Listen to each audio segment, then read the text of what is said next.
Enteng Bigas Program muling ilulunsad sa Bawang La Union. Para sa detalye ng balitang yan, kasama natin Idol Jam Victorio.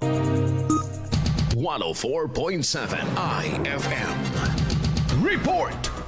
Muling ilulunsad ang Benteng Bigas Program sa Bawang La Union bilang patuloy na pagsisikap na mabigyan ng abot kayang bigas ang iba't ibang sektor. Layunin nitong matulungan ang mga residente, lalo na ang mga sektor na higit na nangangailangan ng makabili ng mas murang bigas sa gitna ng patuloy na pagtaas ng presyo ng mga pangunahing bilihin. Kabilang sa mga maaring makinabang sa programa ang mga magsasaka, mangingisda, tsuper at miyembro ng TODA, guro, senior citizens, benepisyaryo ng 4Ps, solo parents at persons with disabilities na pinapayagang makabili ng hanggang 10 kilo ng bigas. Hinihikayat ang mga dadalo na magdala ng kaukulang ID bilang patunay ng kanilang pagiging benepisyaryo tulad ng RSBSA stub para sa mga magsasaka at mangingisda, LTFRB franchise ID para sa mga tsuper, DepEd ID para sa mga guro at mga ID na ini-issue ng MSWDO para sa iba pang sektor. Pinaalalahan ng mga benepisyaryo na magdala ng sariling eco bag o lalagyan ng bigas upang makatulong sa pangangalaga ng kalikasan. Kasama mo mula dito sa IFM Dagupan, ito si Idol Jam Victorio. Tatak,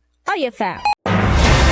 IFM News. IFM News. IFM News.